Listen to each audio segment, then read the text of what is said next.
ओम नमः शिवाय, हर हर महादेव, जय महाकाल। कैसे हैं आप सभी शिव भक्त? आप सभी शिव भक्तों को मेरा प्रणाम। मेरे देव आदिदेव महादेव आपकी समस्त मनोकामनाओं को पूरा करें, यही मैं महादेव जी से प्रार्थना करता हूं। देखिए, हम सबको पता है कि चैत्र मास के महीने की शुरुआत हो चुकी है और कल है 6 मार्च 2026 का दिन, जिस दिन पड़ रही है चैत्र मास के महीने की संकष्टी चतुर्थी तिथि और जिस दिन आपको ये 31 और 7 वाला अचूक उपाय करना होता है।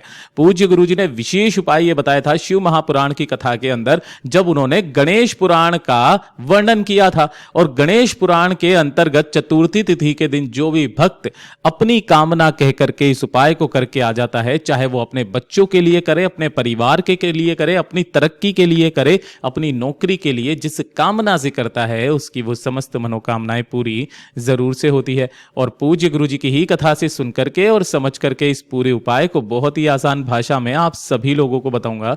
परंतु उससे पहले आप सबसे बस एक छोटी सी प्रार्थना करना चाहूंगा कि जो भी शिव भक्त पहली बार आए हैं ना, चैनल को सब्सक्राइब जरूर से कर लीजिएगा और वीडियो को लाइक करके देव आदिदेव महादेव का जो प्यारा नाम आपको आता है कमेंट बॉक्स में जरूर से लिख दीजिएगा।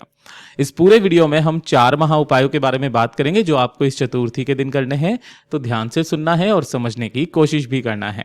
सबसे पहले बात करते हैं हमारे पहले वाले उपाय की। उपाय है ना, जितनी भी माताएं बहनें परेशान होती हैं अपने बच्चों को लेकर के, चाहे आपके बच्चे जो हैं वो बाहर रहते हो या आपके साथ हो, देखिए किस तरीके की समस्याएं आ सकती है कि अगर आपके बच्चे का पढ़ाई लिखाई में मन नहीं लगता है या फिर कुछ भी पढ़ाई लिखाई करता है तो बहुत जल्दी भूल जाता है, एग्जाम हॉल में जाकर के सब कुछ भूल जाता है ना, या फिर आपका बच्चा अपशब्द बोलता है, गाली गलौज करता है, गलत रास्ते पर जा चुका है। गलत रास्ते का मतलब है नशे पानी का सेवन करने लगा हुआ है या फिर पर नारी के चक्कर में पड़ने लगा है, किसी भी तरीके से वो अनुशासित नहीं है। तो अपने बच्चे की सारी समस्याओं को खत्म करने के लिए और सबसे ज्यादा अचूक तो ये बताया कि अगर आप इस उपाय को करेंगे तो आपको अपने बच्चे को कहने की जरूरत नहीं पड़ेगी, खुद ब खुद पढ़ने बैठेगा, गाली गलौज करना बंद कर देगा, साथ ही साथ आपकी सारी बातें मानेगा।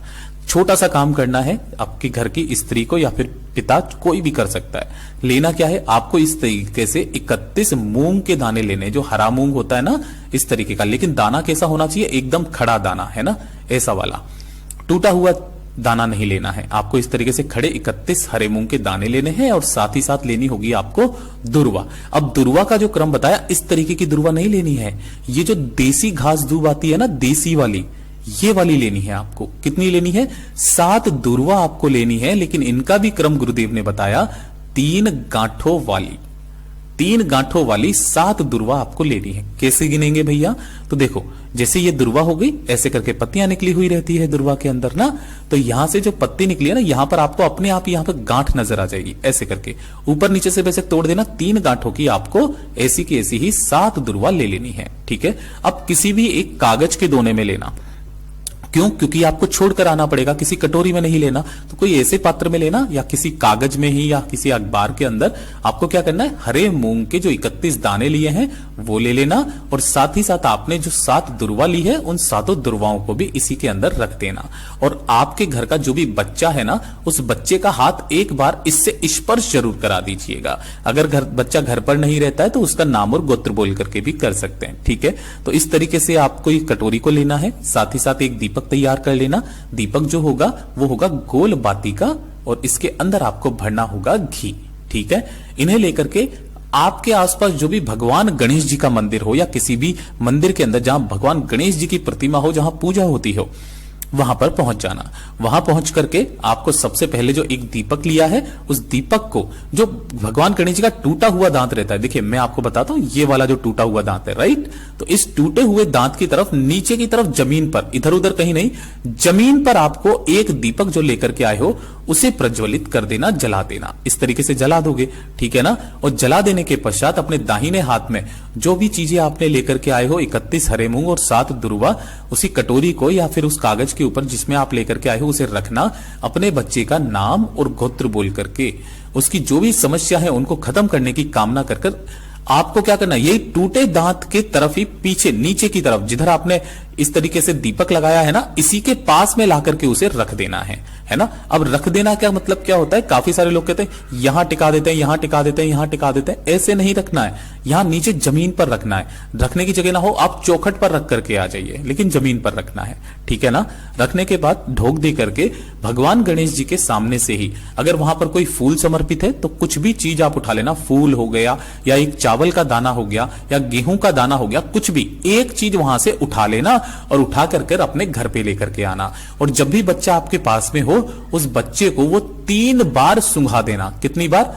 3 बार सूंघाना, अपने हाथ में ले लेना और उसे सूंघा देना, और सूंघाने के पश्चात किसी भी वृक्ष के नीचे उस चीज को डाल देना। गुरुदेव ने कहा जो चतुर्थी तिथि का दिन पड़े उस चतुर्थी तिथि के दिन करना स्टार्ट कीजिएगा, आपको फर्क नजर आने लगेगा। पूज्य गुरु जी का बहुत अद्भुत और अचूक उपाय है, जरूर कीजिएगा। और ये दूसरे नंबर का उपाय तो करना भूलना ही नहीं है, चतुर्थी तिथि का, जो कि आपकी बड़ी से बड़ी मनोकामना, बड़ी से बड़ी इच्छा की पूर्ति करता है। जब महादेव आपके नहीं सुन रहे होते हैं ना, तो चतुर्थी तिथि के दिन भगवान गणेश जी का सबसे अचूक उपाय करना मत भूलिएगा। ज्यादा से ज्यादा 3 महीना आपकी सारी मनोकामनाएं पूरी होती है। 5 बेलपत्र वाला उपाय शायद आपको याद होगा। 5 बेलपत्र लेने हैं, 1 चुटकी लेना होगा आपको शहद, शहद ज्यादा नहीं, आधा चम्मच के बराबर शहद ले लेना, और साथ ही साथ आपको लेनी होगी इस तरीके से 5 दूर्वा। अब यहां पर कितने गांठों की चाहिए वो गांठें नहीं बताइए, ठीक है ना। 5 दूर्वा चाहे कैसी भी आपको ले लेनी है। तो 5 बेलपत्र, 5 दूर्वा, थोड़ा सा शहद और 1 चुटकी लाल चंदन, ठीक है। ये चीजों को लेना है अपनी पूजा के लिए।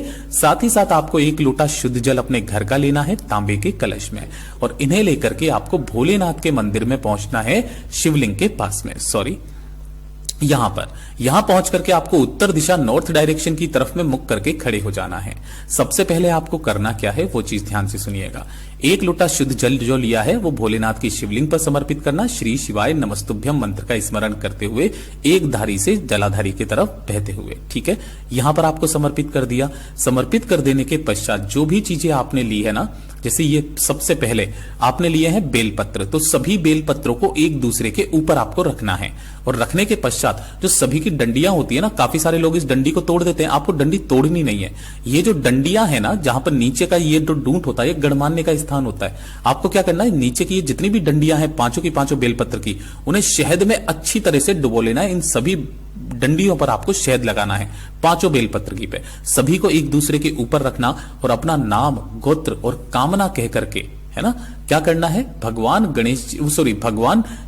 महादेव की शिवलिंग के ठीक ऊपर आपको समर्पित करना है। किस तरीके से करोगे, सभी की डंडियां जलाधारी की तरफ रहेगी, बीच वाली पत्ती का मुख आपकी तरफ में रहेगा। उसके पश्चात इसी क्रम में जो 5 दुर्वा ली हैं, उन 5 दुर्वाओं को भी इसी क्रम में आपको रखना है, ऐसे करके एक दूसरे के ऊपर, है ना, साथ ही साथ में। और उसके पश्चात जो नीचे का हिस्सा है उस पर अच्छे से शहद लगाना है, और लगा करके भगवान गणेश जी के चरणाविंद पर आपको समर्पित करना है। इस स्थान पर कैसे करोगे, ध्यान रखना कि जो शहद वाला हिस्सा होगा ना, वो पीछे की तरफ होना चाहिए, है ना। मैं आपको पीला पीला सा बता देता हूं, यहां पर ये जो इधर की तरफ है ना, पीछे की तरफ में, ये ऐसे करके आपको यहां पर क्या कर देना है, इधर की तरफ में शहद का हिस्सा रखना है। और अपने दाहिने हाथ की अनामिका उंगली पर थोड़ा सा लाल चंदन लगा करके आपको इसी लाल चंदन की 7 बिंदियां माता अशोक सुंदरी के स्थान पर अपनी कामना कह करके, जो व्यक्ति चतुर्थी तिथि के दिन इस उपाय को कर लेता है, उसकी समस्त मनोकामनाएं पूरी होती है। पूज्य गुरु जी का बहुत अद्भुत और अचूक उपाय है, जरूर कीजिएगा। और बात करते हैं तीसरे नंबर के उपाय की, जो कि आपको करना ही करना है। पूज्य गुरुजी ने ये वाला उपाय जो श्री काशी शिव महापुराण कथा हुई थी महाराष्ट्र के अंदर, उसके अंदर बताया था कि अगर आपके परिवार में किसी भी व्यक्ति को कोई शारीरिक या फिर मानसिक कष्ट है, कोई मानसिक पीड़ा है, चाहे शारीरिक कष्ट हो, शरीर में दुख दर्द रहता है, घुटनों का, कमर का दर्द, या कोई मानसिक पीड़ा हो, तो जितने भी कष्ट होते हैं, जितने भी पीड़ाएं होती है, वो सारी की सारी पीड़ाएं खत्म हो जाती है। गुरुदेव ने कहा अगर शरीर में किसी भी तरीके की कोई बीमारी भी है ना, वो भी सारी खत्म हो जाती है। 5 बेलपत्र लेना, मात्र 5, ठीक है, जिसके नीचे की डंडी होनी चाहिए, इस डंडी को तोड़ना नहीं है। और 1 लोटा शुद्ध जल अपने घर का लेना तांबे के कलश में, और लेकर के भोलेनाथ के मंदिर पहुंचना है, शिवलिंग के पास। यहां पहुंचकर शिवलिंग के पीछे की तरफ खड़े होना, जिससे आपका मुख उत्तर दिशा की तरफ में हो जाएगा। जो पूजा पाठ अर्चना करनी है पहले वो करना, और जो 5 आपने बेलपत्र लिए हैं एक एक करके भोलेनाथ की शिवलिंग पर आपको समर्पित करना है, इस तरीके से कि सभी की जो डंडियां रहेगी वो अलग अलग दिशा में रहेगी। इस चीज का ध्यान रखना, इस तरीके से सभी की डंडियां अलग अलग दिशा में। अपना दाहिना हाथ इसी के ऊपर रखना, सबसे पहले अपना नाम और गोत्र बोलना है ना, और आपके जीवन के जितने भी शारीरिक और मानसिक पीड़ाएं हैं, कष्ट हैं, उनको खत्म करने की कामना करके इस हाथ को उठाना, और जो 1 लोटा शुद्ध जल आपने लिया है इसी वाले बेल पत्रों के ऊपर शिवलिंग के ठीक ऊपर एक धारी से समर्पित करना। किसके नाम से करोगे? अवधूतेश्वर महादेव के नाम से। ठीक है, अवधूतेश्वर महादेव के नाम से समर्पित करके दोनों ढोक दे करके, दोनों हाथों को जोड़ करके विनती करके इन 5 बेलपत्रों को उठाना और अपने घर पर लेकर के आ जाना। अब आपको इस दिन तो कुछ नहीं करना, अगले दिन से जैसे ही आप सुबह उठोगे तो सुबह उठते ही खाली पेट 1 बेलपत्र आपको चबा चबा करके प्रतिदिन खाना है। लगातार 5 दिन आपको ये काम करना है, और उसके पश्चात फिर वापस जाना, फिर वापस 5 बेलपत्र लेना। इसी तरीके से आगे क्रम में ध्यान रख दीजिएगा, चाहे कोई सा भी दिन हो, कोई दिक्कत नहीं है। पूज्य गुरु जी ने कहा कि जो व्यक्ति इस उपाय को करता है उसके सारी मानसिक और शारीरिक कष्ट खत्म होते हैं। पूज्य गुरु जी के सभी उपाय बहुत ही ज्यादा खास और अद्भुत है, जरूर कीजिएगा। वीडियो पसंद आए तो लाइक जरूर करना, चैनल को सब्सक्राइब जरूर कीजिएगा।